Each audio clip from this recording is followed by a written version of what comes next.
यदि आप नाम के अभ्यासी हैं तो आप जब करवट बदलते हैं, आपको चेतना युक्त वृत्ति में तो आप उस समय देखते हैं आपका नाम या मंत्र चल रहा है। अगर चल रहा है तो आपका अभ्यास ठीक है, यदि नहीं तो अभी आपका अभ्यास ठीक नहीं है। अगर नींद खुली तंद्रा में स्थित हैं तो नाम चल रहा है, मंत्र चल रहा है, आप जाग भी नहीं रहे, आप सो भी नहीं रहे। ये बहुत नामाभ्यास से ऐसी सुंदर स्थिति प्राप्त होती है कि आंसुओं से वस्त्र भींगे रहते हैं। कब रात निकल गई, कब दिन निकल गया, उपासक को पता ही नहीं चलता। वो नाम के उस परमानंद में डूबता है जिसकी चाह से हम अनंत जन्मों से भटक रहे हैं भोगों में, और वो किंचन मात्र नहीं है। भोरी सखी को तो ये प्राप्त है। ये अपने लोगों के लिए प्रार्थना कर रहे हैं कि हे लाडली जू, आपकी बलिहारी जाऊं, आप ऐसी कृपा कर दो कि जागते हुए सोते हुए स्वप्न में हर समय हमारे हृदय में स्फुरित होता रहे राधा राधा राधा। ही जिय रसना श्वास श्वास प्रति, आहा रोम रोम रट लाऊं राधा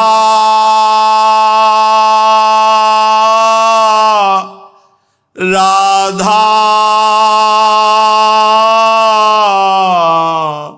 राधा राधा।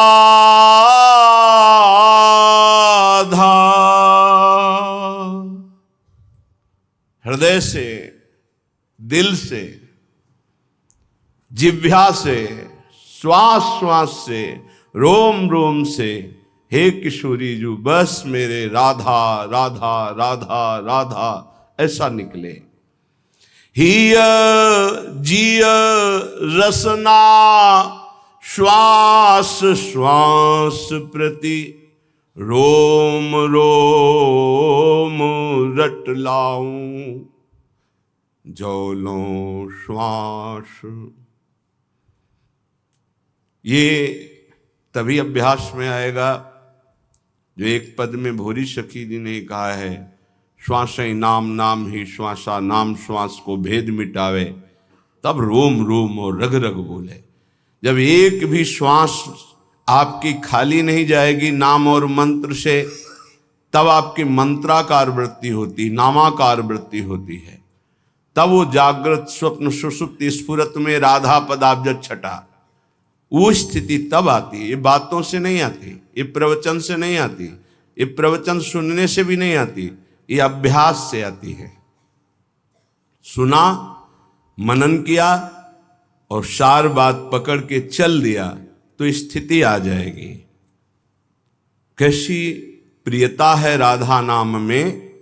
कह रहे हैं जो लो नाम श्वास तब ही लो, एक में एक हुए जाऊं। अगर राधा नाम चल नहीं रहा तो मृत्यु हो जानी चाहिए हमारी। जब तक नाम तब तक श्वास, जब तक श्वास तब तक नाम, नाम नहीं तो श्वास नहीं। बलिहारी है ऐसे महापुरुषों की जिन्होंने नाम के प्रति ऐसी प्रीति की। नाम नहीं तो मृत्यु स्वीकार है। बोलो, कसौटी में कस के देखो कैसे भजनानंदी हो। भजन के सिद्धांत को कसौटी में कसो, अपने मन को देखो। जहां एकादश स्कंद श्रीमद् भागवत में लिखा हुआ है कि त्रिभुवन की राज्य लक्ष्मी देने पर भी आधे पल के लिए जो अपने इष्ट का चिंतन नहीं छोड़ता वो महाभागवत है। विचार करके देखो हम क्या है। जो लो नाम श्वास तब लो ही, एक में एक हुए जाऊं। नाम में हो गए, सच्ची मानिए, सच्ची। उपासक जब तन्मयता पूर्वक नाम का आश्रय लेता है तो नाम उपासक को पकड़ लेता है। ये जो नींद में नाम चलता है, स्वप्न में नाम चलता है, उपासक नहीं जपता है, ये नाम पकड़ लेता है उपासक को। ये अंदर की बात है। चाहे वो शौच में हो या अशौच में, दोनों में नाम कभी नहीं रुकता। अपवित्रः पवित्रो वा सर्वावस्थांगतो पिबः यह स्मरेत पुंडरीकाक्षम सवायाभ्यंतर शुचि। वायाभ्यंतर से परम पवित्र रहता है जिसकी स्मृति में हर समय नाम चलता है। जिह्वा में, कंठ में, हृदय में, स्मृति में। क्या अद्भुत स्थिति नाम जापक की। कल एक महापुरुष के दर्शन हुए, महाराष्ट्र के। रोम रोम से उनके निकल रहा था विट्ठल विट्ठल विट्ठल। ये अपनी अनुभूति कह रहा हूं। प्रश्न का उत्तर इधर दे रहे थे लेकिन आकर्षण हो रहा था, कोई है महाभागवत यहाँ। तो एकदम दृष्टि दौड़ी, देखा। उनका प्रश्न का उत्तर बाद में, पहले संभाषण करेंगे। हमारा सौभाग्योदय हुआ। ऐसा लग रहा था साक्षात तुकाराम जी पधारे हैं। सच्ची कह रहे। कभी कभी लाडली जी की ऐसी विशेष महती कृपा होती कि ऐसे छुपे हुए महापुरुष कृपा करके दर्शन देते, जो उपाधि रहित हैं। उपाधि रहित होकर भगवान के वैभव की पूजा हो रही है तो बहुतायत है। लेकिन उपाधि शून्य दैन्य महापुरुष, इनका साक्षात्कार केवल प्रियालाल की विशिष्ट कृपा से होता है। जैसे राजसू यज्ञ में सब उपाधि वाले महात्मा थे, बड़े बड़े ब्रह्म ऋषि महापुरुष, लेकिन उपाधि रहित वाल्मीकि जी की आराधना करा के भगवान ने राजसू यज्ञ की पूर्णता की। ऐसे महाभागवत सच्ची मानिए, उनके रोम रोम से विट्ठल विट्ठल निकल रहा था। वो श्रवणेंद्रिय आपके पास नहीं, वो नेत्रेंद्रिय नहीं जिससे सुन सके। रोमांच हो रहा था। 2 घड़ी तो हमको संभलने में लगे, अपने आपे में आने के। केवल ऐसा बार बार की ऐसी कृपा कैसे हो सकती मुझ अधम पर कि ऐसे महापुरुष मुझे दर्शन दे सकते हैं। कोई नहीं जानता था। वो ऐसे ही साधारण ऐसे बैठे हुए थे। रोम रोम से विट्ठल विट्ठल विट्ठल निकल रहा था। ये तभी होता है जब अभिमान लीन हो जाता है आराध्य देव में, तब रोम रोम रग रग में नाम स्वयं स्फुरित होता है। जनाबाई के कंडों से निकलता था विट्ठल विट्ठल विट्ठल। तुकाराम जी जहां चरण रख देते थे वो भूमि बोलती थी विट्ठल विट्ठल। ये रोम रोम से राधा राधा निकलने लगे। कोई आश्चर्य की बात नहीं है। जिस भूमि को छू दिया वो भूमि बोलती है। श्री स्वामी शरण जी महाराज हित धाम में थे। उनके मस्तक में ऐसे जैसे तिलक लगाया जाता है बराबर, बहुत समय तक, फिर हटा दिया जाए तो तिलक का चिन्ह बन जाता है। ऐसे मस्तक में राधा नाम तेजो में उभर आया था। इतना राधा नाम कि मस्तक पे ऐसे राधा ऐसे लिखा दिखाई देता था। जो लो नाम श्वास तब ही लो, एक में एक हो जाऊं। अहो लड़ती इतनी मुँह पे, कृपा करो बलि जाऊं। नाम रूप में बड़ी ऊंची स्थिति, रूप नाम में यहां पहुंचना गुरु कृपा से ही है। नाम रूप में, रूप नाम में विविमय हुए दुलराऊं। पियत छकी मतवारी प्यासी। क्या शब्द है। पियत छकी मतवारी प्यासी। प्यास पियत न अघाऊं। जागत सोवत रटो निरंतर। राधा राधा नाम, नाम रूप में जब निरंतर अभ्यास नाम का होता है तो रूप छा जाता है, चमत्कार प्रकट हो जाता है, ध्यान धरना नहीं पड़ता। वही ललित त्रिभंगी लालजू महाराज के अधरों में बंशी और मंद मंद मुस्कुराती हुई अनंत सौंदर्य माधुर्य समुद्र को भी आकर्षित करने वाला रूप श्री लाडली जू का। लालजू अपने अधरों में बंशी रखकर राधा राधा गायन कर रहे हैं। प्यारी जू निर्तन भ्रकुटी बदन अंबुज मृदु सरस हास मधु बोलन अत्यासक्त लाल अलिलम पट बस कीन्हे बिनु मोलन। बिना मोल के लालजू बिके हुए प्यारी जू का भ्रकुटी संचालन, मंद मुस्कान और अमृत भरे रसमय वचन, लालजू बिना मोल के बिक गए। ऐसे प्रियालाल नेत्रों में छाए रहते हैं।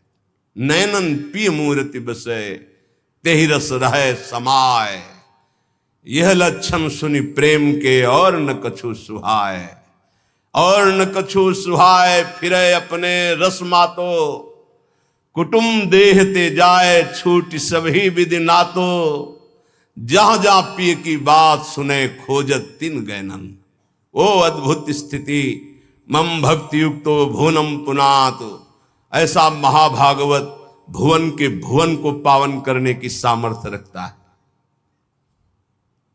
नाम रूप में जितना नाम जप करोगे रूप झलकने लगेगा, और रूप नाम में, रूप का परिचय नाम से ही होता है।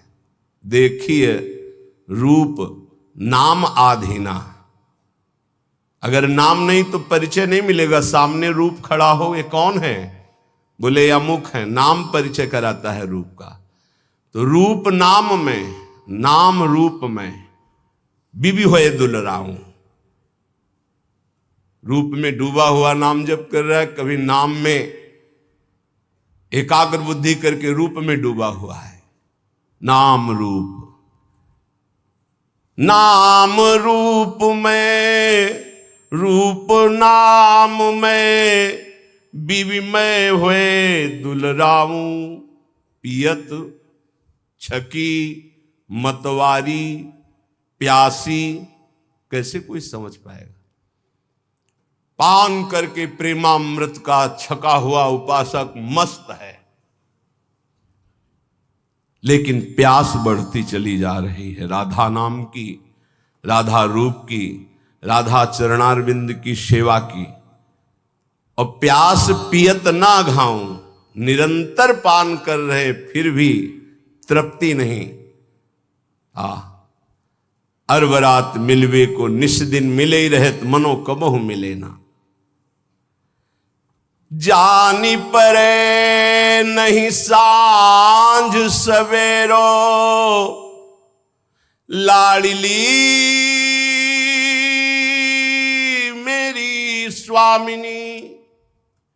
जानी परे नहीं सांझ सवेरो, ऐसो जन्म गवाऊं। श्री हित बेगी ढरो भोरी पे, हुलसी हुलसी जस गाऊं। हुलसी हुलसी जस गाऊं, श्री राधा राधा नाऊं। अहो लड़ती इतनी मुंह पे, कृपा करो बलि जाऊं। हे प्रियाजू, ऐसे राधा नाम में डूब जाऊं कि सुबह हुई कि शाम हुई इसका पता ना चले। पूरा जीवन केवल राधा नाम की तन्मयता में व्यतीत हो। कृपा करो लाडली, हम पर द्रवित हो जाओ, श्रीहित बेगी डरो मोहि पर। हे प्रेम स्वरूपा प्रियाजू, द्रवित हो जाओ, दया कर दो कि मैं आनंद में उमगती हुई हर समय राधा नाम जप करूं और आपका यश गान करते हुए जीवन व्यतीत करूं। जीवन का परम लाभ यही है। जिनकी बात करने मात्र से भव समुद्र छूट जाता है वो प्रिया प्रीतम है, अन्य बात नहीं। अन्य बात करोगे फंस जाओगे।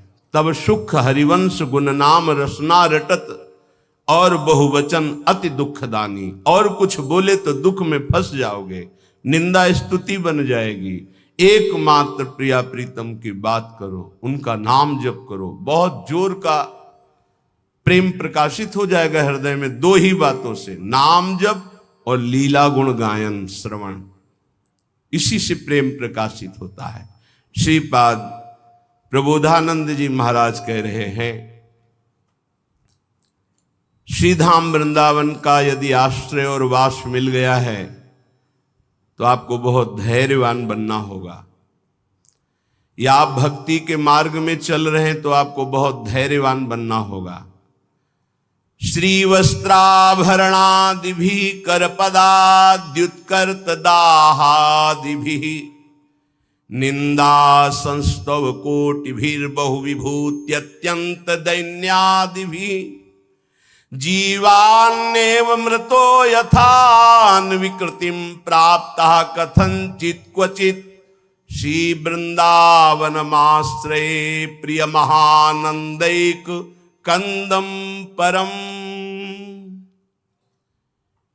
यदि हम वृंदावन वास करते हैं या बाहर वृंदावन का आश्रय लेकर प्रियालाल की भक्ति करते हैं, कई बार कहा है बहुत सावधान हो सकता है तुम भक्ति प्रारंभ कर रहे हो और तुम्हारे पुण्यों का संयोग बन जाए तो आपको सफलता पे सफलता मिलनी शुरू हो जाए, तो आप उसे भक्ति का परिणाम मत समझ लेना।